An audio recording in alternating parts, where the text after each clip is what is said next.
Hola, en este video estaremos hablando sobre arquitectura de software, en específico sobre un patrón de arquitectura que es orientado a componentes. La arquitectura basada en componentes se enfoca en descomponer el diseño en componentes funcionales o lógicos que expongan interfaces de comunicación bien definidas. Un componente es un objeto de software específicamente diseñado para cumplir con cierto propósito. Debe tener algunas características importantes, debe ser reutilizable. Los componentes están usualmente diseñados para ser utilizados en distintos escenarios y por distintas aplicaciones. Sin contexto específico, los componentes son diseñados para operar en distintos ambientes. La información específica del estado de los datos se les debe pasar al componente, no incluirlos dentro. Debe ser extensible, pues una vez que es desarrollado debe ser poder extendido desde un componente ya existente para crear algún nuevo comportamiento.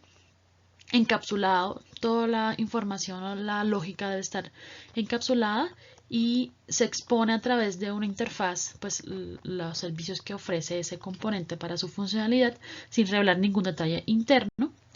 Y pues es independiente, ese componente debe estar diseñado para tener independencia mínima de otros componentes, por lo tanto los componentes pueden ser instalados en el ambiente adecuado sin afectar a otros componentes y si es quitado o reemplazado tampoco debe afectar a otros componentes. Un componente de software individual puede ser un paquete de software, puede ser un servicio web, un módulo, que encapsula un conjunto de funcionalidades relacionadas o de datos.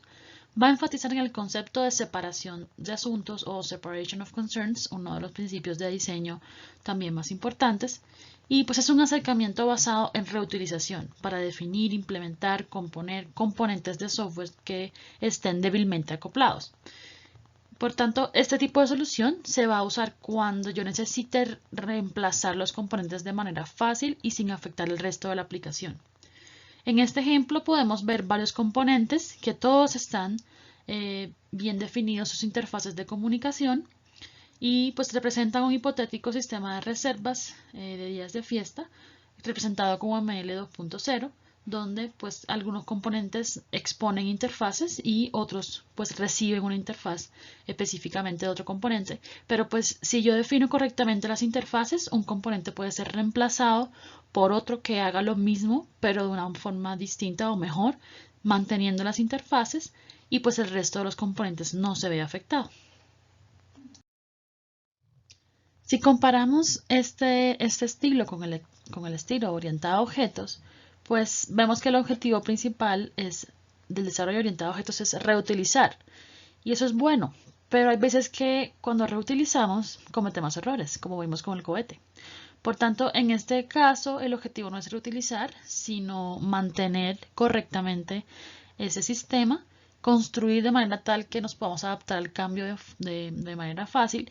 Y pues la idea es que los componentes no se van a reemplazar, sino no se van a reutilizar, sino que se van a reemplazar sin afectar al resto de los componentes. Pues es una de las técnicas más evidentes de lo que es divide el sistema o el problema en partes para que manejes de una mejor forma la complejidad.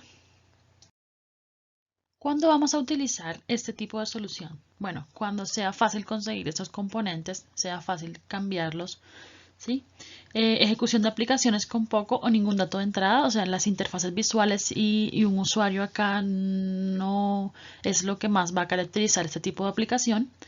A veces tenemos diferentes lenguajes escritos o componentes desarrollados en diferentes lenguajes, pero queremos unirlos. Y cuando es fácil cambiar el componente o cambiar ese pedazo de software.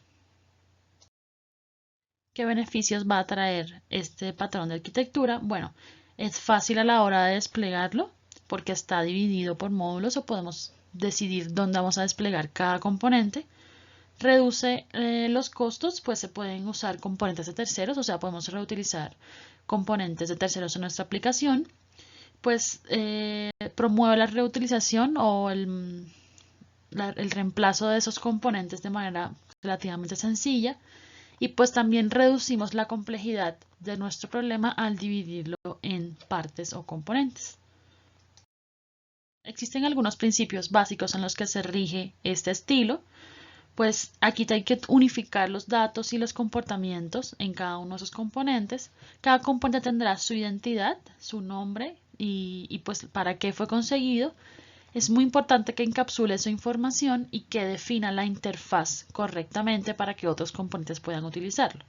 Cada cliente, o sea, otro componente de un sistema, va a depender exclusivamente de la especificación del componente, o sea, de la interfaz de servicios, no de cómo está hecho. Y eso es muy importante para poder cumplir con el estilo arquitectónico, porque si dependemos de elementos internos del componente, pues ya perdemos el objetivo de este estilo, que es depender de la interfaz y que pueda ser reemplazado de manera muy sencilla. Pues esto es clave para justamente reducir el acoplamiento entre diferentes partes y que sea fácilmente modificable o reemplazable.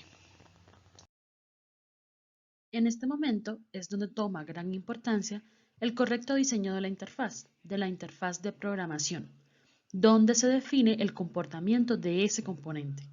Los otros componentes no deben depender de las partes internas, de las clases internas del componente, sino de la interfaz definida para ese componente para ofrecerla hacia otros componentes. Y hasta aquí el video sobre arquitectura basada en componentes.